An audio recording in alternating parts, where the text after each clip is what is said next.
ሌላኛው ጥያቄ የእስልምና 5 አርካኖች የኢማን 6 አርካኖች ከነዚህም የቱ እንደሚቀደም ያብራሩልኝ የሚል ጥያቄ ነው። የእስልምና 5 ማዕዘናት የአላህን ተባረከ ወተዓላ ብቸኛ አምላክነት፣ የነቢ ሙሐመድን አለይሂ ሰላቱ ወሰላም መልእክተኝነት፣ ለመላው የሰው ልጅ እንደተላኩና ከሳቸው በኋላ መልእክተኛ እንደሌለ ይዘውት የመጡት ዲን ሐቅ እንደሆነ መመስከር አንደኛው የእስልምና ማዕዘን ሲሆን መሰረት ሲሆን፣ ሁለተኛው 5 ወቅት ሶላትን በአግባቡ መስገድ ነው። ሶስተኛው ዘካ መስጠት ነው። አራተኛው ጾም መጾም ሲሆን፣ አምስተኛው ሐጅ ማድረግ ነው። የኢማን አርካኖችን ወይም ማዕዘኖችን በተመለከተ በአላህ ተባረከ ወተዓላ ትክክለኛውን ኢማን ማመን፣ በመላእክቶችና በመጽሐፍት ማመን፣ በመጨረሻው ቀን ማመን፣ በመልእክተኞች በሩሱሎች ማመንና በቀዷእና በቀደር ማመን ነው። እነዚህ የእስላም የኢማን ማዕዘን አርካን የሚባሉ ሲሆን እስላምና ኢማን በመሰረቱ አንድ ናቸው ሁለቱም። እስላም የሚለው ቃል ቁርአን ወይም ሐዲስ ላይ ከተጠቀሰ ኢማንንም ጭምር ያካትታል። ኢማን የሚለው ብቻ ከተጠቀሰም እስላምም የሚለውን ጭምር ያካትታል። ነገር ግን ሁለቱም አንድ ላይ የተጠቀሱ እንደሆነ እስላም ለውጫዊ ተግባራት የሚሆን ሲሆን ኢማን ደግሞ ውስጣዊ እምነቶችን የሚመለከት ይሆናል።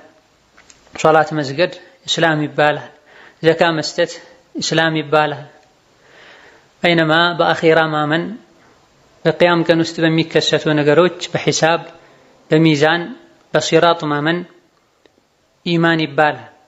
በውስጥ አላህን መፍራት፣ እሱን መውደድ፣ በማይታዩ ሩቅ ገይብ በሆኑ ከሰው ልጅ በተሰወሩ ነገሮች ማመንና እነዚህ ነገሮችን አምኖ መቀበል ኢማን በመባል የሚታወቅ ሲሆን ኢማን 3 ክፍሎች ወይም ደረጃዎች አሉት። አንደኛው ኢስላም የሚባል ሲሆን ውስጡ ላይ አርካነል እስላምን ይይዛል። በአላህ ብቸኝነት ማመን፣ በረሱል ማመን፣ ሶላት መስገድ፣ ዘካ መስጠት እስከ መጨረሻው። ሁለተኛው የኢማን ደረጃ አርካነል ኢማን የሚባሉ ነገሮች ናቸው። በአላህ ማመን፣ በመላእክቶች ማመን፣ አላህ ባወረዳቸው መጽሐፍት ማመን ኢላ አኺሪሂ ሲሆን ሶስተኛውና ከፍተኛው የእምነት ደረጃ ኢሕሳን፣ እያንዳንዱን ነገር ስናደርግ አላህን እንደምናየው እሱም እንደሚያየን አድርገን ግዴታዎችን መወጣት ማለት ነው። ኢማን በደረጃ ከኢስላም ከፍ ያለ ነው።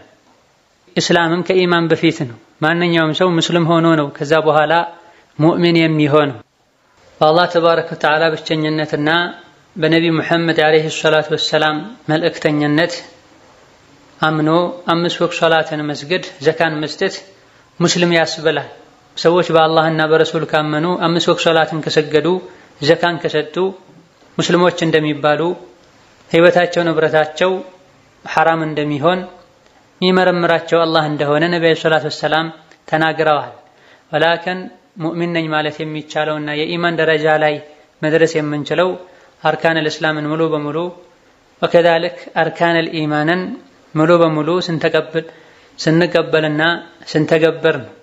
ለዚህም ነው ቁርአን ላይ ቃለትል አዕራቡ አመና ቁል ለም ትኡሚኑ ወላኪን ቁሉ አስለምና የተባለው።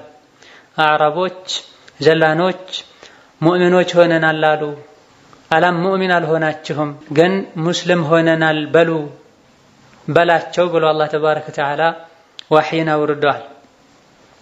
የጅብሪል ሐዲስ ላይም መጀመሪያ ጅብሪል ነቢዩን ስለ እስላም ነው የጠየቃቸው። እስላም ማለት ምን ማለት ነው ሲላቸው፣ እስላም ማለት በአላህ ብቸኝነት ማመን፣ የረሱልን መልእክተኝነት መቀበል፣ ሶላት መስገድና አርካን እስላም የሚባሉ ነገሮችን አምኖ መቀበል መተግበር እንደሆነ ነግረውታል። ኢማንስ ምንድነው ሲላቸው ሱሐቦችን ለማስተማር ሰው መስሎ መጥቶ ጥያቄ እየጠየቃቸው እሳቸው የመለሱ ኢማን ማለት በአላህ ማመን፣ በመላእክቶች ማመን እያሉ አርካነል ኢማንን ነግረውታል።